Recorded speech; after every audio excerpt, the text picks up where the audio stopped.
Okay, ngibingelele ucelani ngwasikhakhane from i-podcast Affirmation.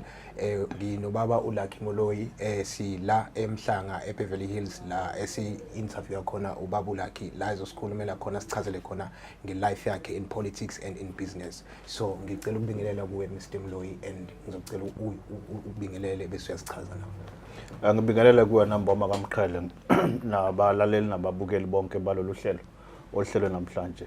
Indeed mina uLucky Moloi. Yeah, quickly nje baba Moloi, ngikuze sikwazi ukubamba isikhathi siyazi ukuthi umuntu ohleze ematasa kade sizwile ukuthi ukusuka kade use Cape Town usazophinda udrive ubheke enquthu isifundazwe sishaya ngapha nangapha. So bengizocela nje ukuthi quickly ubaba Moloi azichaze nje ukuthi ubaba Moloi ubani, uzalelwe phi, ukhulele phi, ungene kanjani kwi-politics and uhlangane kanjani kuyena i-politics ne-business njengoba ebe prominent on both sides. Ngizalelwe endaweni yasenquthu la mina nekhaya nesizwe sakithi sikhona namanje sisekhona njengoba nami namanje ngihlala khona, kodwa ngikhulela kakhulu endaweni yasePietermaritzburg eMbali. Nalapho ke into ethe semayisehlakahlakaniphile kwase kuba yikona ukuthi usehlangana ke nepolitiki, kodwa kusuka kwami ekhaya primarily kwakukususwa lokhu ngesizulu kuthiwa ukufihlwa ngoba sinazo nathi izimo lezi zokuwe traditional community. Okay. Ezazi ngithinta ngaleso sikhathi nengisengazibuyela ngoba sengimdala ukuthi ngibhekane nazo ngaleyo ndlela. But nanoma ibani eSouth Africa okhule kusekhona apartheid, akekho umuntu obethunywa kuthiwa nayi politics. Yeah. Ubuzithuma ngezimo obhekene nazo ngaleso sikhathi. Yeah. Nolubekugcina ke sekwenza ukuthi abantu abasha abanye thola ukuthi banobuhlakani osebuthe xaxa kwabanye. Nobekuvama ukuthi kube ukuthula, kube ukwazi kwalowo muntu ngaleso sikhathi. Kodwa as uba neclarity just like kwenzeke ema-university noma ke kuthina kwenzeke sisemaklasini amancane, ububa nayo clarity into ethile mawubuza imibuzo ethile. Mangenza umzekelo nje in my case nginalo ikhono lokucula. Oh yeah. Lokhu kwamakhwaya kwaseGolini ngangicula i-tenor, first tenor ne second tenor ngokufana. Okay. Kuneculo sasilicula lapha kubuzobekwa isilo lesisanda kukhothama inkosi uZorothini. Ayithi sikhulekela ingonyama. Ngeke ke ngisalicula ke ngoba ke angikho esimeni sokucula. Kodwa le inhlamvu ezithile kulona njengomuntu kwaye lead tenor elalenza ukuthi ngiye ngifuna ukuba neclarity ngalofana uunderstand into ocula ngayo. Oh yeah. Those are some of the areas ezangenza ngama nemibuzo okwathi mase kufika isikhathi sokuyibuza eclassini kwaba kusifundisayo ngale leculo. Uthola ukuthi clarity ke mhlambi yango kuya nayo kunikeza okunye kodwa kuya futhi ngokufihlela. Yeah. But besides that, as I've said, uma ukhule esikhathini seapartheid ivele ipolitiki wawuzithola usukuyona. Now sikhuleke kuleso simo ke. Akukho ukurecruiteka obekuba khona ngaleso sikhathi. I-environment yona big recruit. Ukuthi understand ukuthi nasi isimo phela kusona. Khambe kwahamba ke nje ke late kule minyaka yo-1986 87 sokuqala ke kuba khona into egcine ultimate sesiba nodlame. Oh yeah. Yeah, bese siqedileke nasesikoleni kuleso sikhathi leso. Kwakutholakala ke le politiki manje siwena ucabanga kanje mina ngicabanga nje ngizokushayela lokho. Okusidonseleke nami kwangidonsela ekukhuleni ke sunayo into yokushashaya ngamatshe. Njalo. Ugcine ke sekuba umuntu esezithole sekuma self defense unit. Oh yeah. Yeah, then later ke it's on SDU. Of course, yeah, so these are my SDU, yeah. Later of course incorporation into MK and so on and so on. Now that is the clarity background. Oh yeah. In politics. Ukuqhamuka nje kwayo. Of course kube khona unbanning ye-ANC thereafter. Ngama-90s. Obese kwenze kwabalula ke kona. Ukuthi ke understand ukuthi usebenzela le road. I think angeke kwenzeke eSouth Africa kube khona isidingo esiyohluka njenga nesidingo sokudingakala kwe-ANC. Yeah. Doesn't matter ukuthi ubani okhona nini khona. You will always need a socialist movement of an ANC nature. And that is all encompassing, that is mobilizing, that directs the people. esikhathini esikusona mawusabuka ayizuba khona into ebakhona enjalo okwamanje, so you'll need the ANC for very long time, and kuyoba mqoka ukuthi abaholi belokhu bevela from time to time as we go along.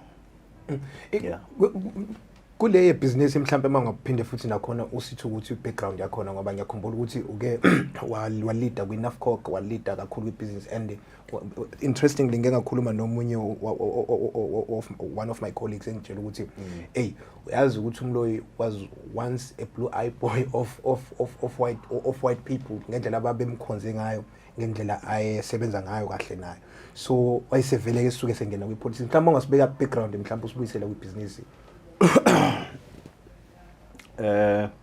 I-purpose yepolitiki i-economy ayikazi ibe khona nangale nje ukuthi at the end of the day the role of politics ukuba ne-ability ne-authority oyicela via i-popular electorate ukuthi ukwazi ukudetermine ukuthi who gets how much of what, when, where, and why. That is the authority. Now, similarly, when that happens, business benefits. Okay. When that happens, business benefits.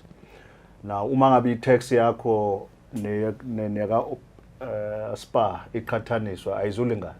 Exactly. Yeah. Which means spa pays more tax than wena noma nomunye noma nami sihlangana.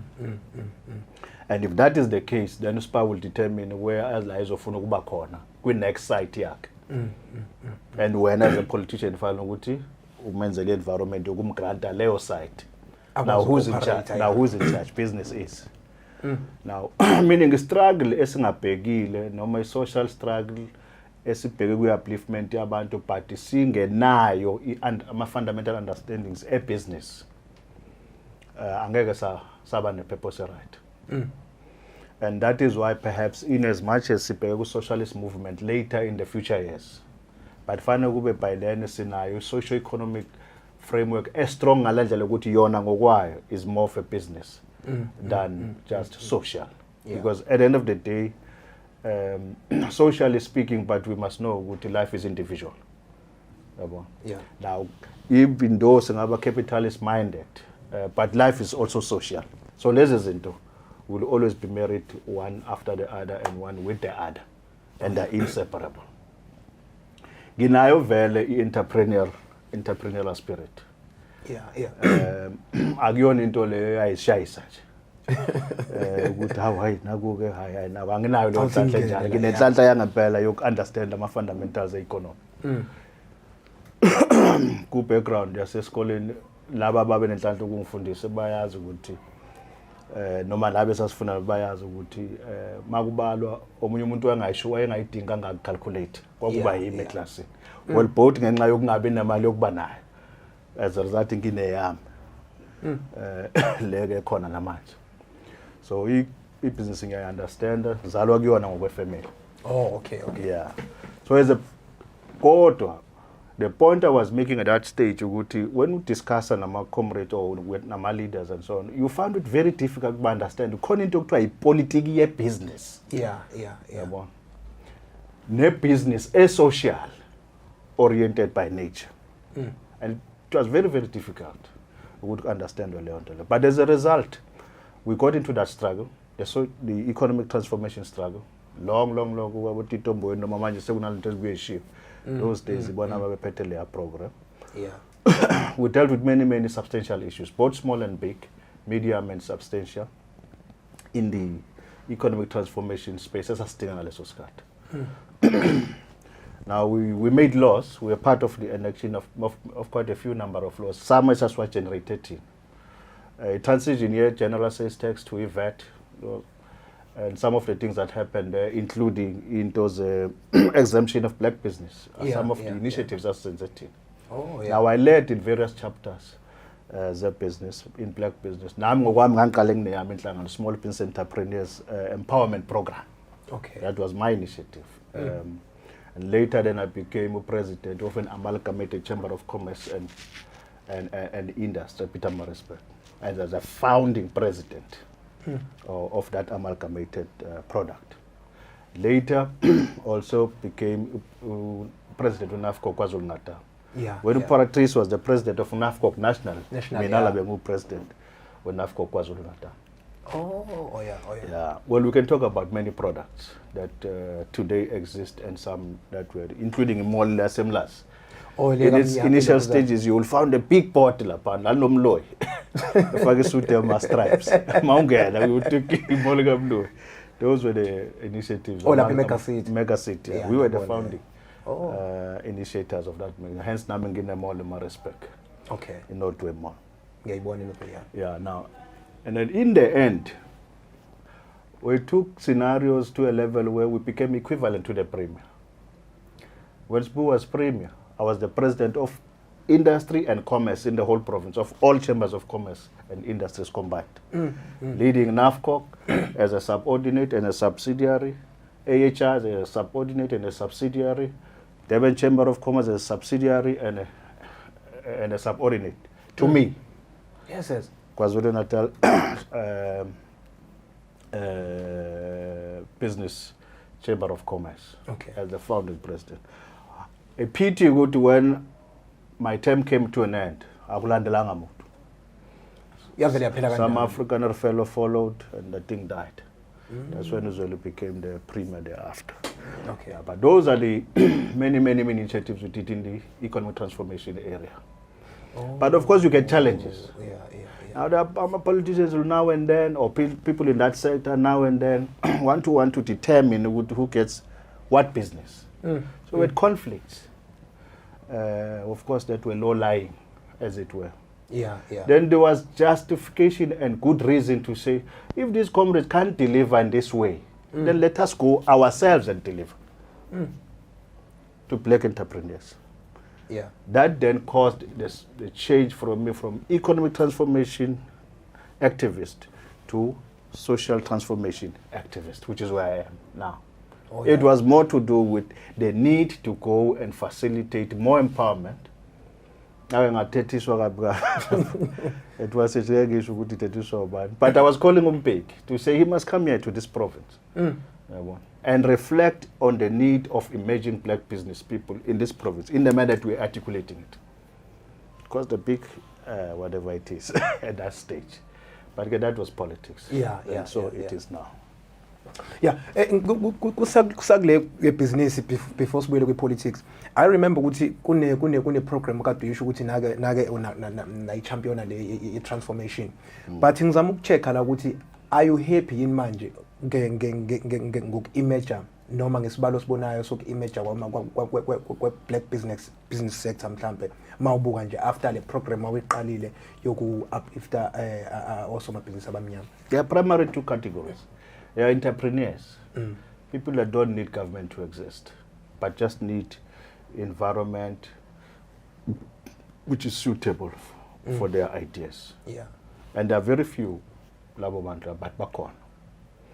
Then we also no business people, people who do anything for money, but they are business people fundamentally in their nature, but they just do markup type of things. Now, entrepreneurs will be people who would think things that are not in existence, but with the ultimate, with this product will last that long, but calculatively, this is how it's going to yield. And create employment and jobs and that type of thing. But make substantial change in the locality. Again, at some point there was a political analyst, Mr. Moloi, ANC since yangena kwi-power, they have failed to create industrialist. But mawubuka amangisi ngesikhathi ephethe, they were able to create their own things ukuthi abantu babo bakwazi ukusurvive.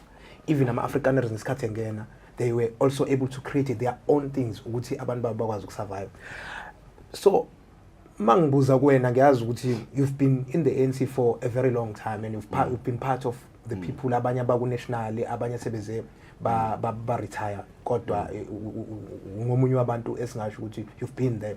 Yini enivimbile ukuthi ni create ama black industrialist mhlawumbe kuze kube manje? Recently, comrade former president Thabo Mbeki ekhuluma nge-issue yaka-Eskom. He spoke about the need for engineers to lead engineering-oriented industries. Eskom being one. Yeah. Now, ukuze ukhande i-industrialist, what kind of study do you need to have come through? And what kind of vision do you need to have developed in that space? Now, President Zuma spoke a lot about that type of thing. Was Wakanda fund? Yeah. Was Wakanda fund? But you can't make me an industrialist when I'm a retailer. You cannot. Yeah. But you can produce an industrialist out of somebody, perhaps Owens Amatai, but would rather want to take himself back as to what is rubber. And then go to those ingredients, the recipe rubber. Yeah. Etc. Now thina silapha phezulu by and large.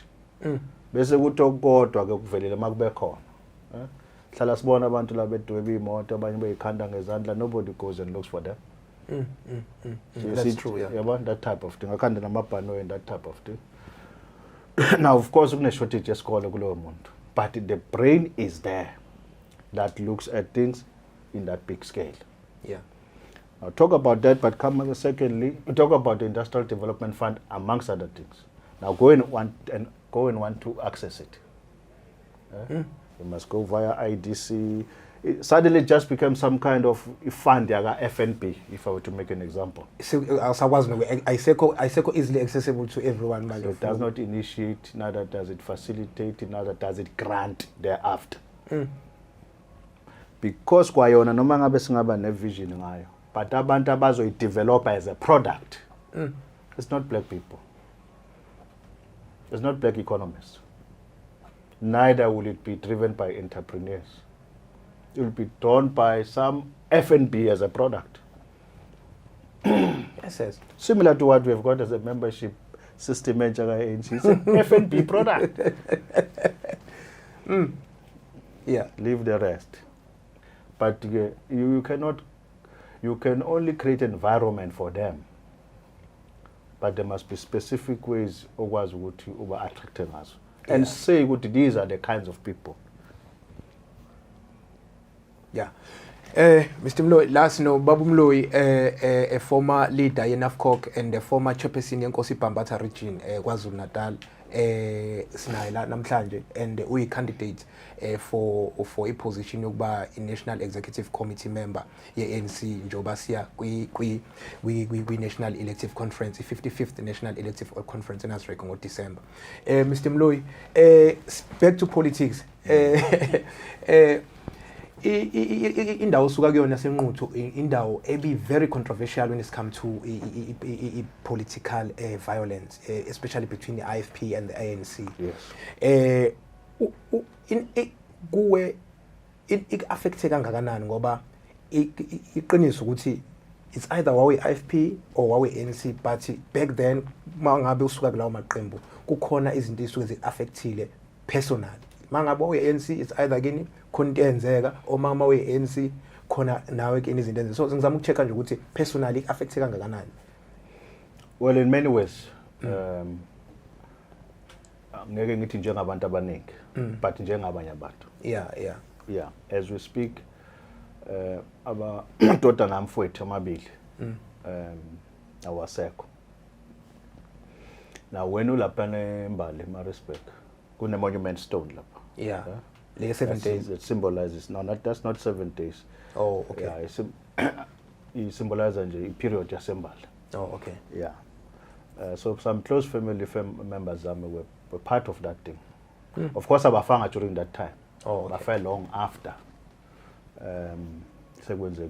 Even include integration STUs into MK into SA. Into SAPS. Into SAPS. Oh, okay. Yeah, and including SANDF Kwabanye. Okay. One of mine were up. Now, of course, Bafile just long after sekube khona i-transition lesi sikuyona manje. Okay. But therefore as a result of crisis zanini zaleyo period. Oh yeah. Of course earlier than that umza wami inkosi uElfa Simlev. Some of whom will remember wakwazi ohlala la kaHarry Gwala. Oh. Etutshuleni ngo-1993.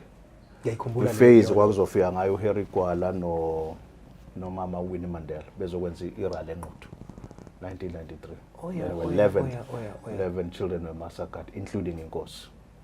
Inkosi yeah. Who's umzala wami. Aw. Now sazoyibeka ke la kaHarry Gwala. So yeah, we have been well as a result, as I shown later, it was because of those elements as atholakala kuleyo attack yango 1993. Ngiyayikhumbula ngoba ngeke ngafunda ngayo ku New York Times leyo incident leyo accident leyo incident leyo. Yes. Yeah. Well nami ngokwami ngasinda ikhathi ehlukahlukene. But esokugcina ngasinda la eMoy River. Kulempi yasemathayini ayenzeka lapha. Oh yeah. Moloi River yeah one morning. So ukusinda imusa nje kaNkulunkulu. Yeah, kwenzekile over the period of time. Okay. Of course konke kunesikhathi sakho. Yeah. But isindile up to now. And omunye umuntu uzokhumbula ukuthi le yampi yayi abanye basebengayiviwe as a political violence, but it then turned into a tribal war. Eyiphimbe le yasenquthu eyagcina sibuya sengathi impi yamaZulu nabeSuthu. Yes. Yeah. Yagcina sidefineka kanjalo. But ke yashesha ukuphela nevertheless in that sense. In that sense. And it is a struggle ke sibuye sazosenza kamuva njengoba up to now umuntu is the face of the ANC in that entire region. Nakho which I cannot describe in this particular setting, but there was a political process. A political program designed specifically to recreate the face of the ANC in that entire region. And that is why I'm there. Oh, okay. Politically speaking, not domestically speaking. Yeah.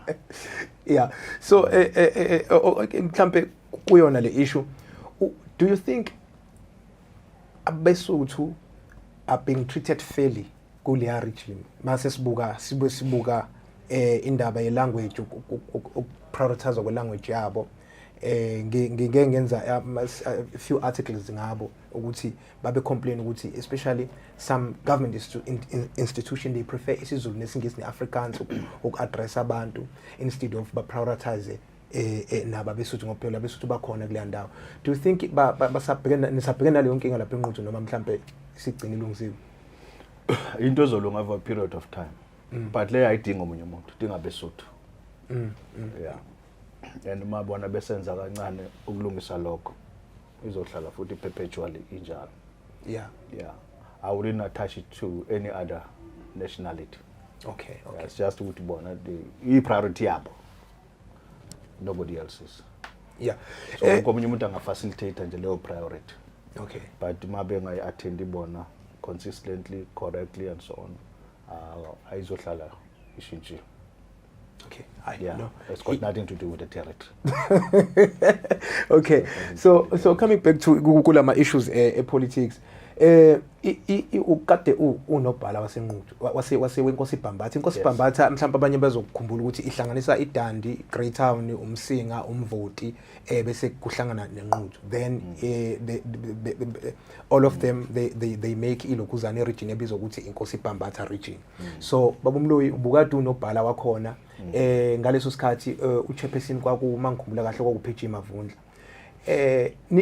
Yini enisizile lapha ukuthi nikwazi ukuwina isupport base ye-IFP lapha because i-IFP bikhona lapha, but ngesikhathi senu sibonile nikwazi ukugcina nithatha even nabanye omasipala including uMzinyathi with the coalition ye-NFP nathatha iNquthu nathatha iNdumeni. Yini yanisiza lapho mhlawumbe ukupenetrate le support base mhlawumbe? It was a transition between uMavundla no James Mthetho. No James Mthetho singimkhumbula. Yes, wayegcina district mayor waseMzinyathi. And that was a period kunobhala kuyona. Yeah. Lokhu thina sinenhlanhla ukuvela kwi-period la khona ukumobilize kuyinto esasifunda every day. Asiveli ku period engizothi le khona manje yokuba khona sivela kwenye period. Yeah. And ileyo capacity ileyo political conviction to understand into ukuthi what is the purpose yokuba khona as a leader and in the context yale opposition okuyona. Yeah. Not interest yokuba kule opposition but the context yale opposition okuyona. What is it meant to do? Yeah. And what is it meant to produce? So as a result of understanding as nokuba khona kwethu. So method and form of struggle edingakala kuleya district noma kuleya region is what we waged. And hence ultimately we got all of those results. Oh yeah. You'll also notice then when perhaps later then when I came out of that we were to peg up hands foot until I came back as the chair, then Yeah, why yoga foot. Yeah. Is the form of cadre that has been produced. Capable to deal with any territory. Yeah. In an advancement of the objectives and the aims of the struggle for social transformation. Of course, kuleyanda into an advance politically. There's a lot of political education. Now, of course, one cannot say we did it and we did it very successfully. There was one area, Umsinga, where every single president were in Sisogabakon, excluding a president or Kona March or an post, every one of them has been there. But none have been able to come with the results. And it's the only area in the whole province which has been that politically stubborn up to now. But yes, we've made all those gains there. Yeah.